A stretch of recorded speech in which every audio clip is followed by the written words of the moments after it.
একদিকে মুসলিম দেশগুলোর সাথে যুক্তরাষ্ট্রের সম্পর্ক উন্নয়ন, অন্যদিকে ইসরায়েলের সাথে সম্পর্কের অবনতি। মার্কিন প্রেসিডেন্ট ডোনাল্ড ট্রাম্পের এই ভোলবদল কৌতূহলের পাশাপাশি সাড়া ফেলেছে আন্তর্জাতিক মহলে।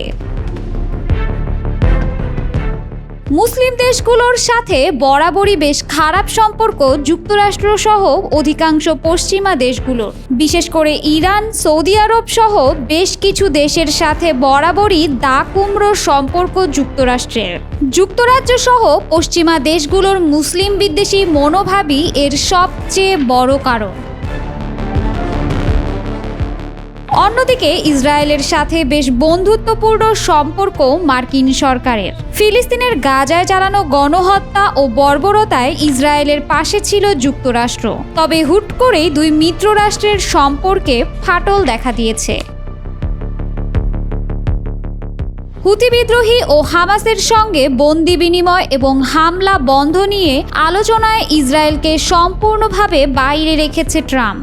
অন্যদিকে গাজা থেকে সর্বশেষ জীবিত মার্কিন নাগরিককে মুক্তি দেওয়ার ঘটনাকে ডোনাল্ড ট্রাম্প সদিচ্ছার একটি পদক্ষেপ হিসেবে অভিহিত করেছেন, যা যুদ্ধবন্ধের এবং বাকি সব জিম্মিকে মুক্ত করার পথে একটি অগ্রগতি বলে উল্লেখ করেন। এর আগে গত 9 মে ইসরায়েলের প্রধানমন্ত্রী বেনিয়ামিন নেতানিয়াহুর সঙ্গে সব ধরনের যোগাযোগ বিচ্ছিন্ন করার সিদ্ধান্ত নেন যুক্তরাষ্ট্রের প্রেসিডেন্ট ডোনাল্ড ট্রাম্প। এ থেকে ট্রাম্প ও নেতানিয়াহুর মধ্যে বাড়তে থাকে দূরত্ব। নেতানিয়াহুর হতাশাও স্পষ্ট হতে থাকে। ইসরায়েলের হায়েম পত্রিকা ট্রাম্পের ঘনিষ্ঠ কয়েকটি সূত্রের উদ্ধৃতি দিয়ে জানায়, মার্কিন প্রেসিডেন্ট বর্তমানে নেতানিয়াহুর উপর হতাশ। তিনি ভবিষ্যতে নেতানিয়াহুর অংশগ্রহণ ছাড়াই মধ্যপ্রাচ্য বিষয়ে বেশ কিছু গুরুত্বপূর্ণ পদক্ষেপ নিতে চান।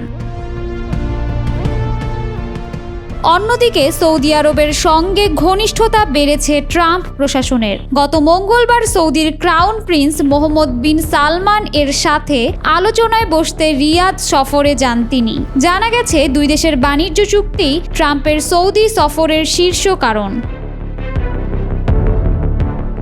ট্রাম্প প্রিন্সের আলোচনার শীর্ষে থাকছে বাণিজ্য চুক্তি। ইতোমধ্যে যুক্তরাষ্ট্রে $600 বিলিয়ন বিনিয়োগ করার কথা জানিয়েছে ক্রাউন প্রিন্স সালমান। অন্যদিকে ট্রাম্প চান সৌদি আরব $1 ট্রিলিয়ন বিনিয়োগ করুক। তবে ঠিক কতটা বিনিয়োগ হবে, মূলত তা নিয়েই আলোচনা হবে বলে ধারণা করা হচ্ছে।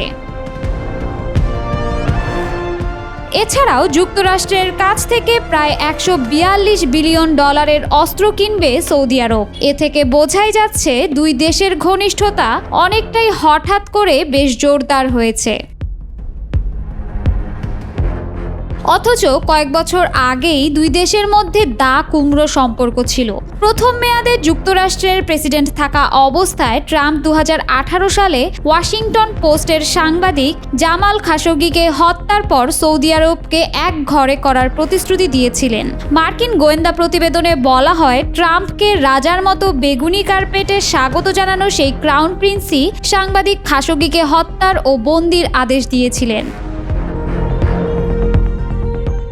একসময় যেই দেশের প্রিন্সের আদেশে সাংবাদিক হত্যার জন্য একঘরে করতে চেয়েছিলেন, এখন সেই প্রিন্সের সাজানো বেগুনি কার্পেট দিয়ে হেঁটে তার অভ্যর্থনা গ্রহণ করলেন।